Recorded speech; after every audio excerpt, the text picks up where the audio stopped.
Estimados estudiantes, bienvenidos a la primera sesión virtual de la materia de Sociología, Unidad 1. De igual manera, reciban una cordial bienvenida de parte de la Universidad Técnica del Norte y del equipo de Educación Virtual.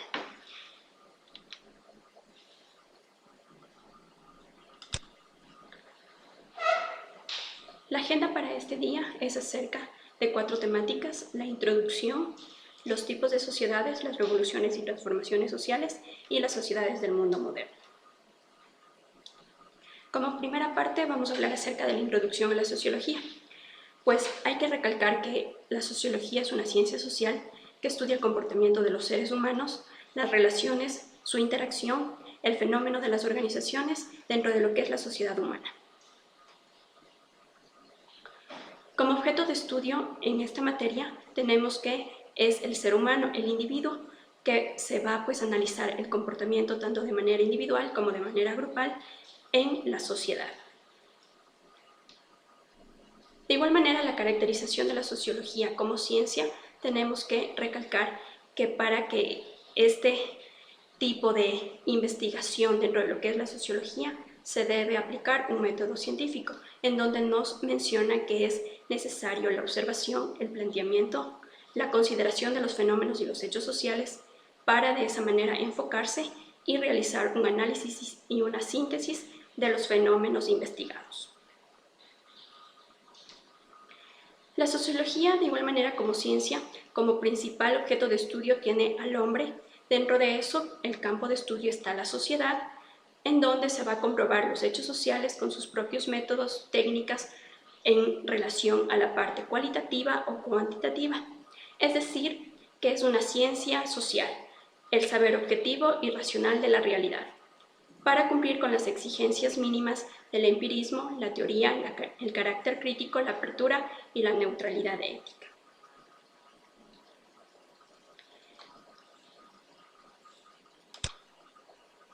En relación a los otros campos del saber, en base a los ámbitos de aplicación de la sociología, pues debemos considerar algunos aspectos, entre estos el más primordial, que es el de la familia, sabiendo que nosotros como seres humanos, el primer lugar en donde aprendemos cómo debemos interactuar y comportarnos es en nuestro hogar.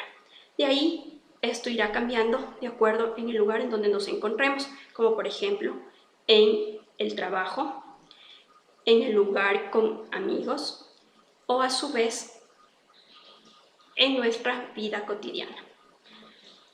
Así también sabemos que dentro del ámbito de aplicación de la sociología se puede relacionar mucho con lo que es la información, la comunicación y principalmente con la sociología de la política, el derecho y criminalística, puesto que debemos regirnos a reglas y normas en torno a nuestra sociedad. La relación con otras ciencias o disciplinas, tenemos que recalcar que la sociología se debe relacionar mucho con otras ciencias sociales. Entre esas tenemos economía, psicología, demografía, antropología, ciencias políticas, historia, derecho, filosofía y también con ecología o biología. De esa manera, los hechos sociales van a poder ser mejor estudiados y relacionados de la mejor manera para poder obtener diversas soluciones. Como segunda temática tenemos los tipos de sociedades, pero para ello primeramente debemos saber qué es la sociedad. Pues dentro de este tema hay que recalcar que es el conjunto de personas que están organizadas bajo normas comunes en fines en un común y determinado lugar para de esa manera poder relacionarse entre sí. Como tipos de sociedades podemos hablar de las cazadoras y recolectoras, pastoriles, agrarias, civilizaciones no industriales o estados tradicionales. A su vez, vamos a explicar cada una de estas. En relación a la sociedad cazadora y recolectora, surge en el año 50.000 a.C. y pues hay características que ahora están al límite de la extinción.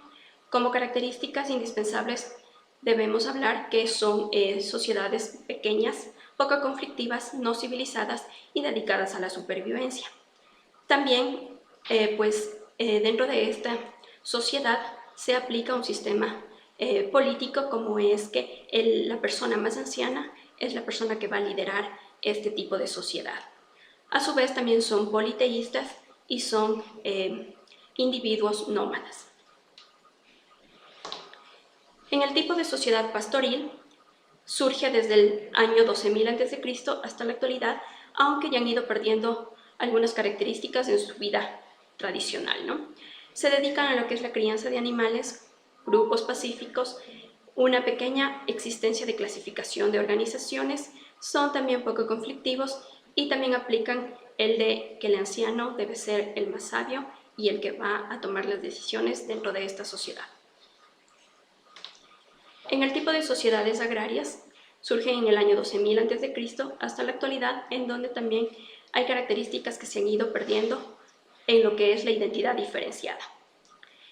Estos iniciaron con lo que es la agricultura y principalmente se basaron en la horticultura, para que de esa manera puedan tener más cultivos de ciclo corto y con ello una diferenciación de sus productos. La alimentación pues es mucho más segura, se reduce aquí la caza y empiezan a notarse las diferencias de poder y de riqueza entre estas personas. Por ende, se vuelven como unas sociedades un poco más conflictivas. En relación a las civilizaciones no industriales o estados tradicionales, pues estas surgen en el año 6.000 a.C. y estuvieron vigentes hasta el siglo XIX. Podemos aquí recalcar que estas sociedades pues ya han desaparecido por completo. Sus características son que se dedicaron mucho a lo que es el desarrollo urbano. En cuanto a lo que es la parte social, existe desigualdades entre estas personas, aparecen diferentes tipos de gobiernos como los imperios y gracias a eso empieza a aparecer también las conquistas y las luchas de clase y guerra.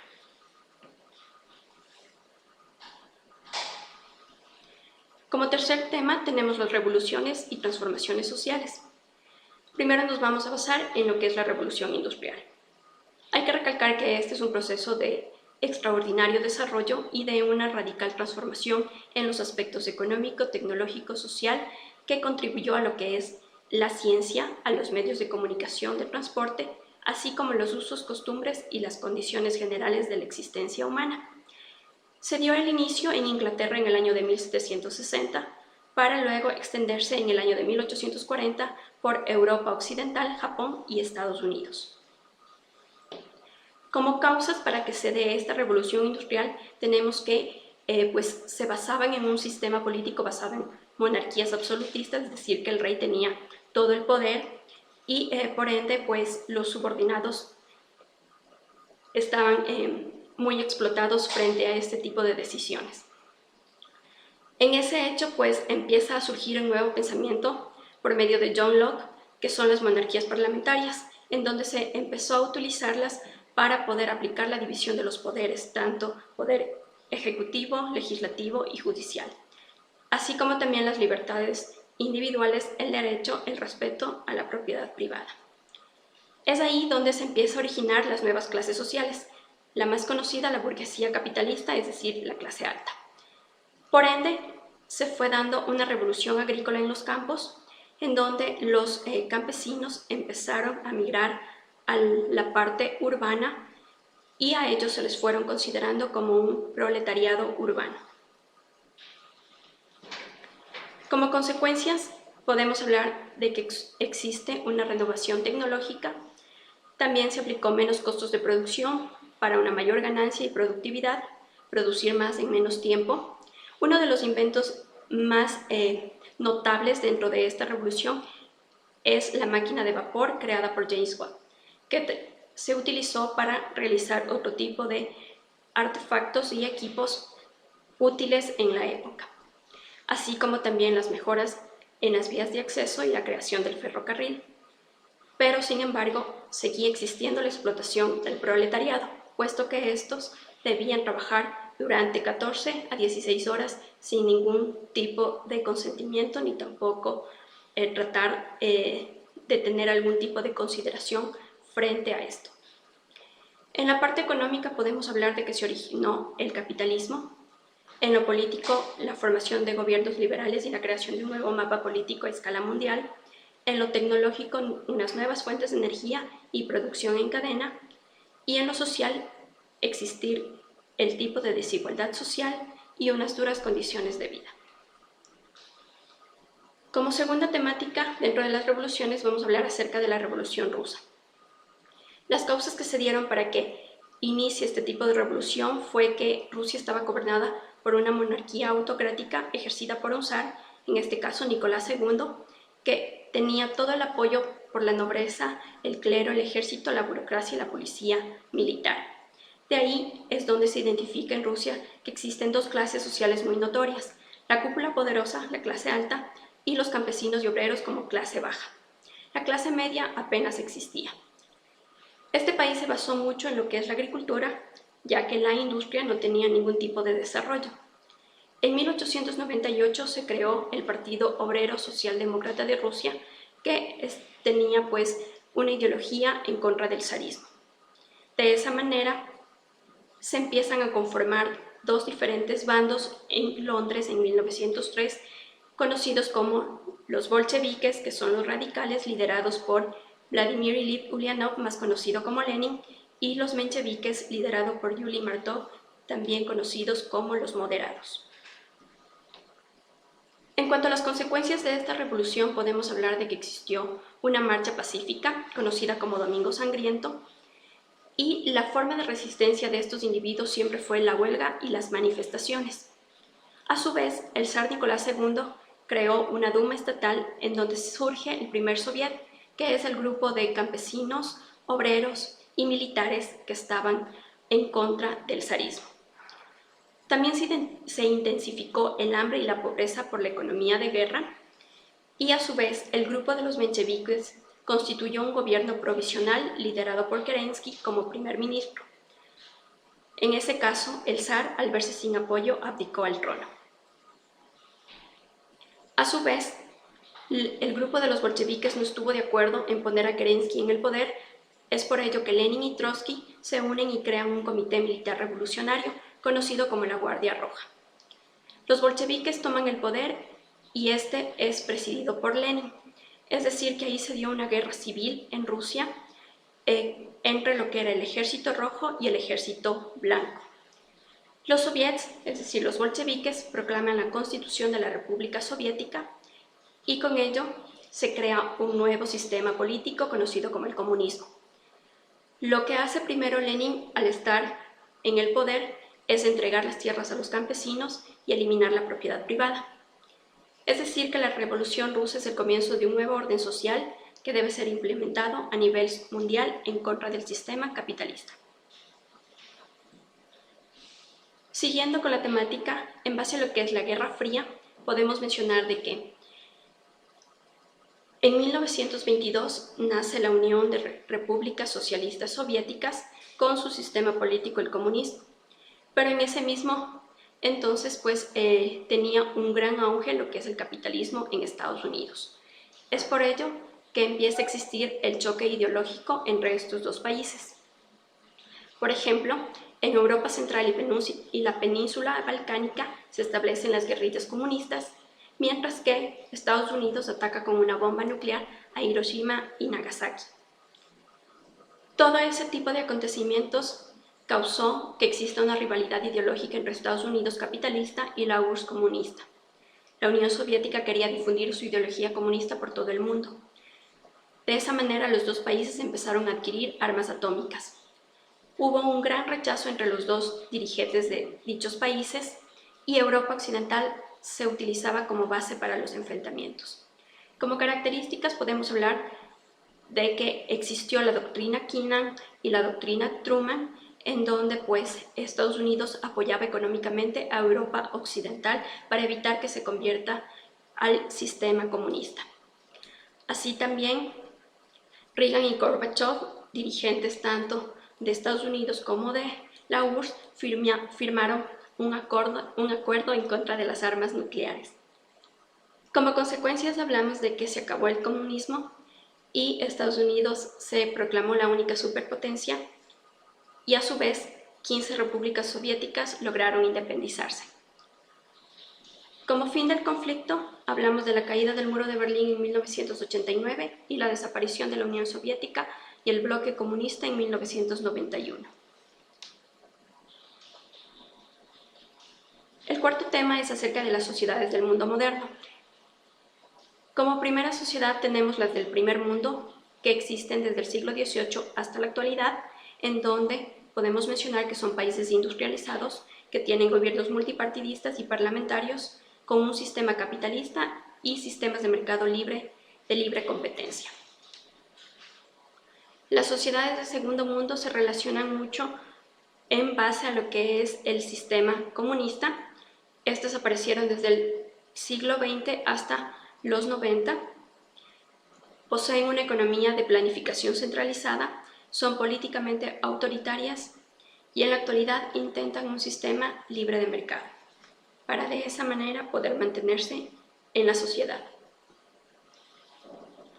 Las sociedades del tercer mundo aparecen desde el siglo XVIII hasta el presente. Son sociedades que fueron impactadas por el colonialismo y su sistema político se basa en lo que es Estado y nación y utilizan también el sistema político de los países del primer mundo, es decir, el sistema capitalista. La actividad económica es la agricultura y la mayoría de los individuos viven en áreas rurales. La mujer tiene muchas desventajas culturales, sociales y económicas frente a este tipo de sociedades. Es decir, no existe equidad de género. En cuanto a lo que son los países de reciente industrialización, podemos mencionar que aparecen desde los años 70 hasta la actualidad. Son sociedades que pertenecieron antes al tercer mundo, pero que han logrado desarrollarse y se han basado mucho en lo que es la producción industrial, para así tener un libre mercado y ser países urbanizados con una distinción en lo que es la desigualdad de clase. En cuanto a lo que son las sociedades en el desarrollo global, podemos hablar que las partes positivas de esto es aplicar lo que es el proceso de la globalización, utilizar la tecnología y poderla desarrollar de la mejor manera, como es informarse en tiempo real y a su vez también esto permite que exista una difusión de aspectos culturales. De igual manera, incrementar lo que es el turismo y favorecer el intercambio comercial entre diferentes países. Como partes negativas, podemos hablar de que son países sin globalización. Ellos no podrían acceder al desarrollo, tanto tecnológico como industrial, aumentaría lo que es el desempleo y el poder financiero va a afectar tanto a las empresas como al Estado. De igual manera, podemos hablar de que esta globalización afecta a lo que es el medio ambiente.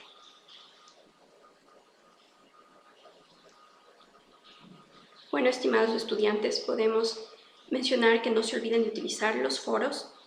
Tenemos el foro de cartelera en línea, que es la comunicación oficial que usted va a encontrar para que pueda conocer lo que se va a trabajar en la semana de acuerdo a las diferentes unidades de la materia de sociología. De igual manera, recalcarle que debe utilizar el foro Dudas e Inquietudes, en donde podemos mencionar que es una ayuda de manera colaborativa, porque de esa manera sus preguntas pueden ser respondidas en el tiempo oportuno y también sus compañeros pueden observar e informarse de las dudas que tiene cada uno.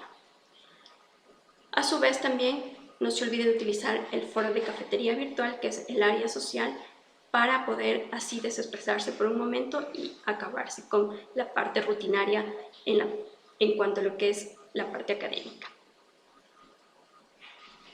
Les agradezco por su atención, muchas gracias, nos veremos en una próxima.